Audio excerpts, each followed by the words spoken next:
Today we are joined by Ambassador Marie Yovanovitch. She was born in Canada to parents who fled the Soviet Union and the Nazis. Ambassador Yovanovitch immigrated to Connecticut at 3, became a naturalized American at 18, and entered the U.S. Foreign Service in 1986. She has served as U.S. Ambassador 3 times and been nominated by presidents of both parties. George W. Bush nominated her to be ambassador to the Kyrgyz Republic, where she served from 2005 to 2008. President Obama then nominated her to be U.S. ambassador to Armenia, where she served from 2008 until 2011. And U.S. ambassador to Ukraine, where she served from 2016 until she was recalled to Washington by President Trump this May. Beyond these ambassadorial posts, she has held numerous other senior positions at the State Department, including in the Bureau of European and Eurasian Affairs. She served as a dean at the Foreign Service Institute and taught national security strategy at the Defense University. She also previously served at U.S. embassies in Kiev, Ottawa, Moscow, London, and Mogadishu.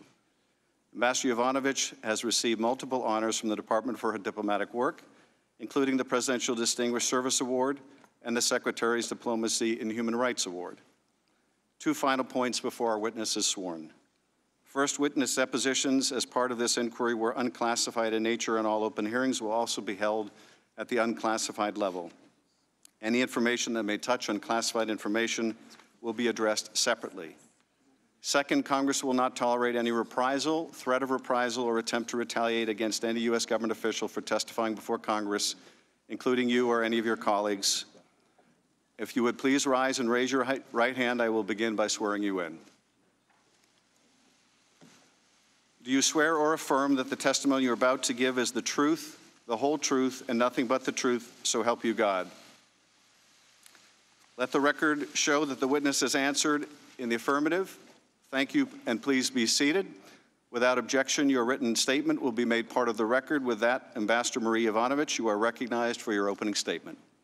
Mr. Chairman, Ranking Member Nunes, and other members of the committee. And Ambassador, you'll need to speak very close to the microphone. Okay.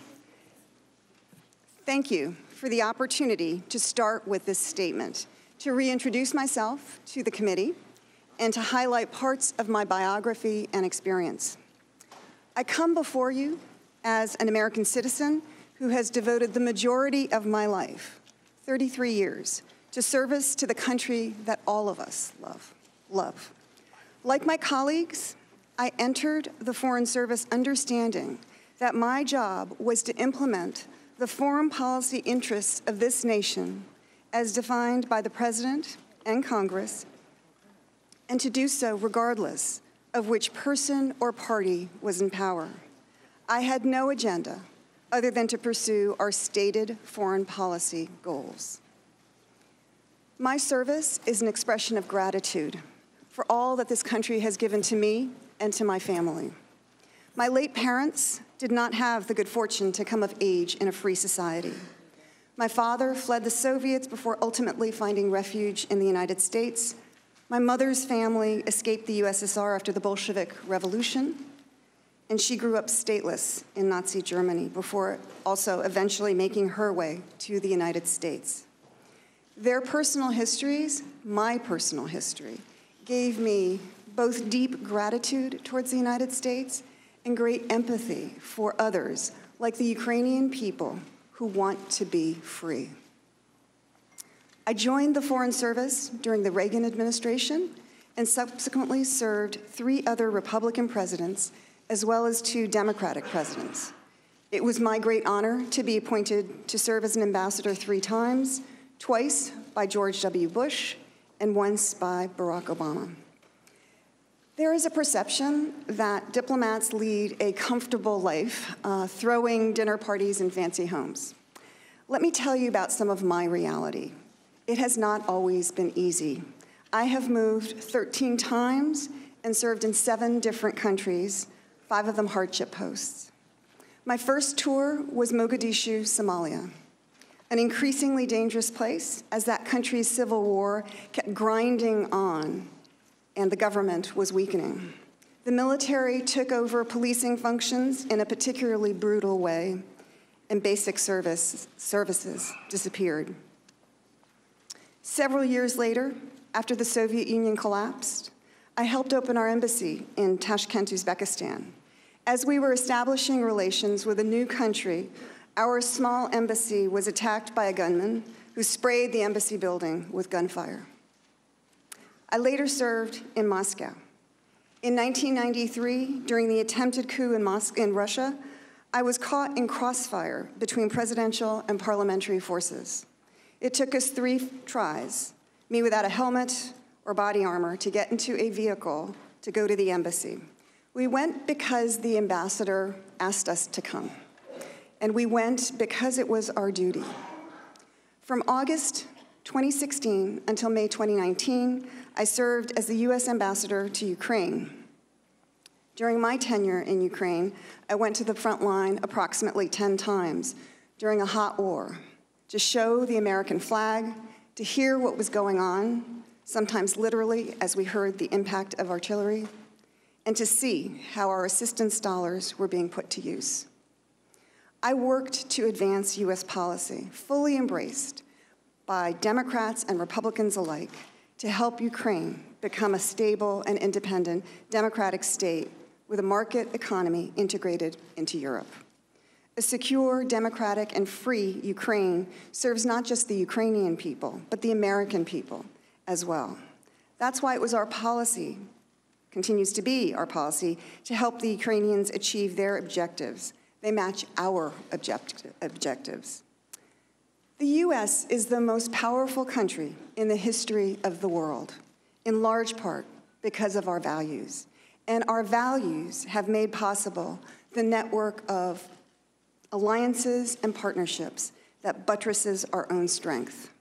Ukraine, with an enormous landmass and a large population, has the potential to be a significant commercial and political partner for the United States, as well as a force multiplier on the security side.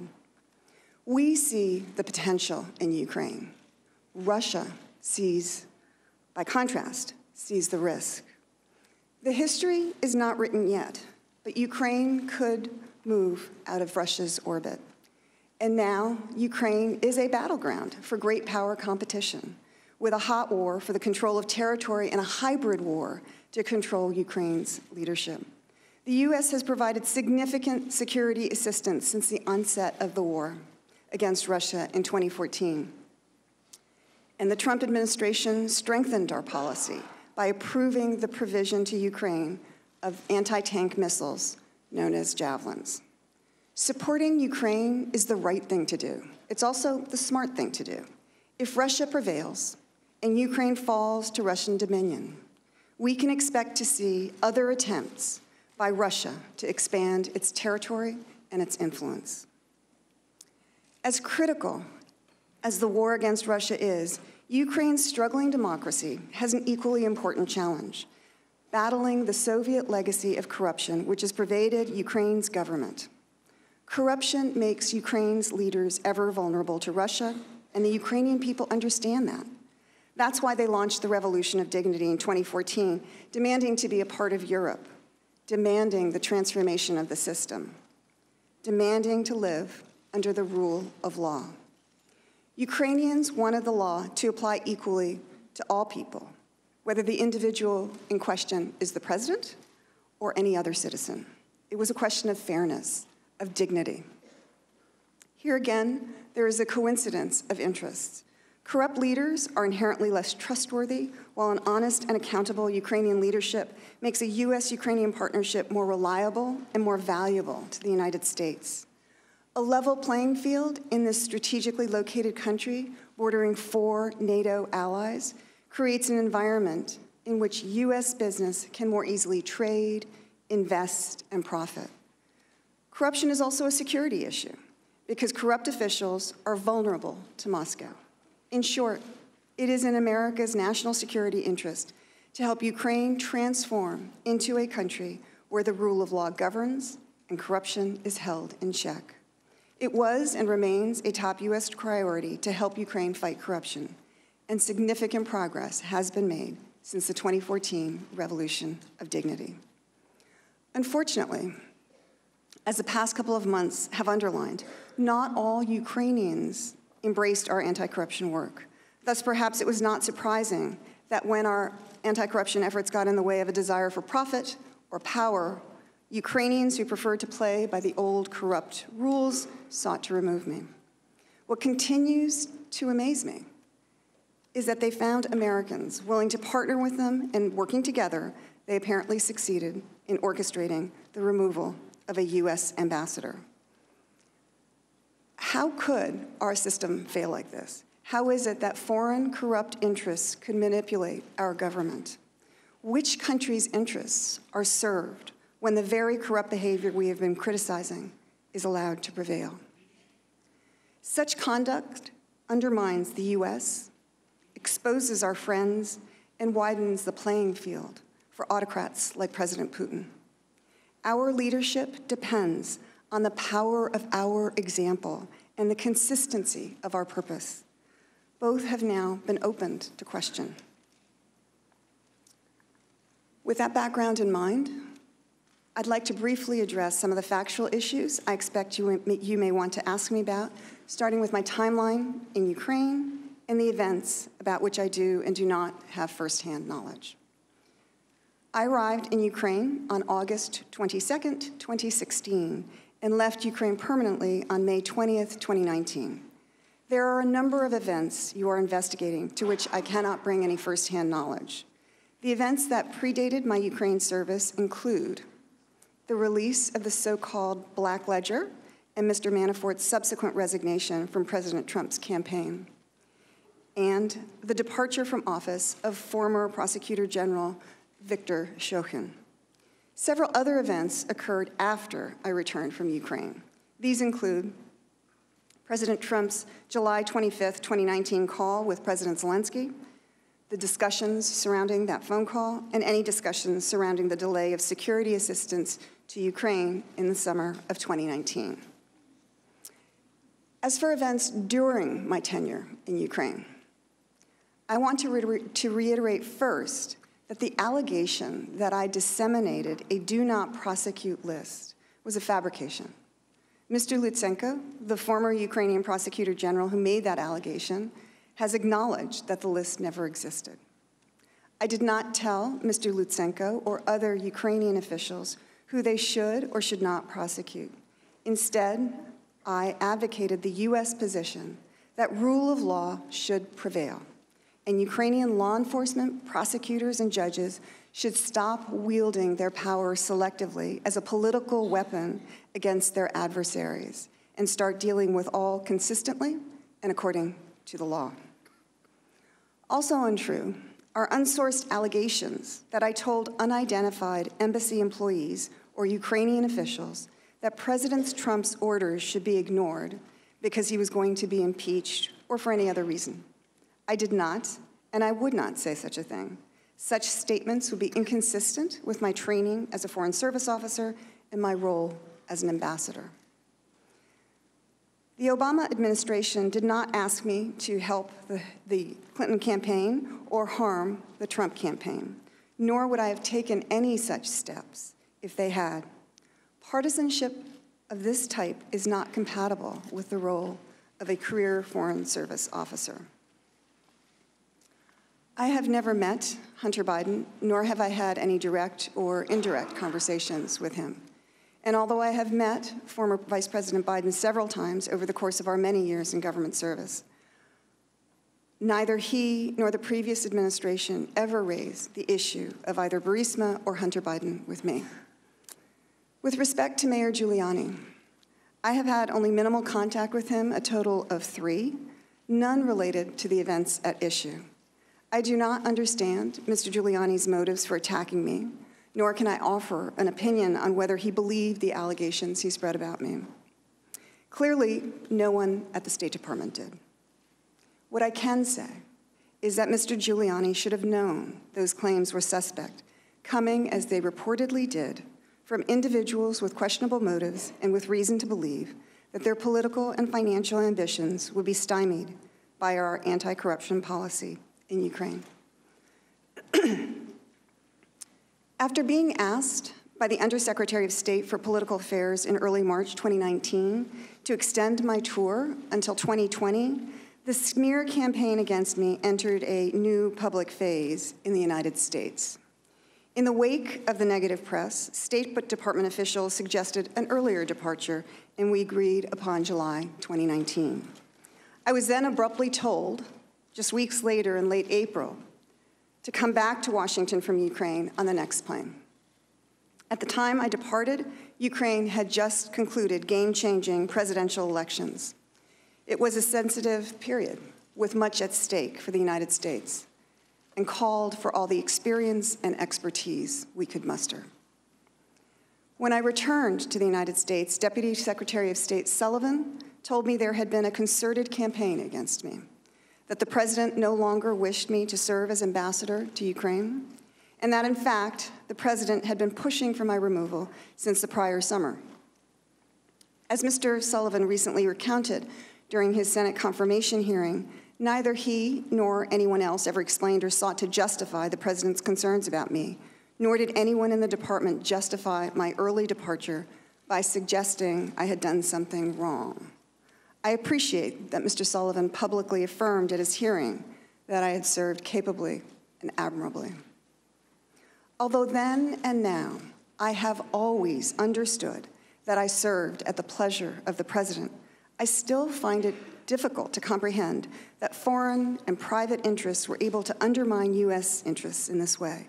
Individuals who apparently felt stymied by our efforts to promote stated U.S. policy against corruption, that is, to do our mission, were able to successfully conduct a campaign of disinformation against a sitting ambassador using unofficial back channels. As various witnesses have recounted, they shared baseless allegations with the president and convinced him to remove his ambassador, despite the fact that the State Department fully understood that the allegations were false and the sources highly suspect. These events should concern everyone in this room. Ambassadors are the symbol of the United States abroad. They are the personal representative of the president. They should always act and speak with full authority to advocate for U.S. policies. If our chief representative is kneecapped, it limits our effectiveness to safeguard the vital national security interests of the United States. This is especially important now, when the international landscape is more complicated and more competitive than it has been since the dissolution of the Soviet Union. Our Ukraine policy has been thrown into disarray, and shady interests the world over have learned how little it takes to remove an American ambassador who does not give them what they want. After these events, what foreign official, corrupt or not, could be blamed for wondering whether the U.S. ambassador represents the president's views? And what U.S. ambassador could be blamed for harboring the fear that they can't count on our government to support them as they implement stated U.S. policy and protect and defend U.S. interests?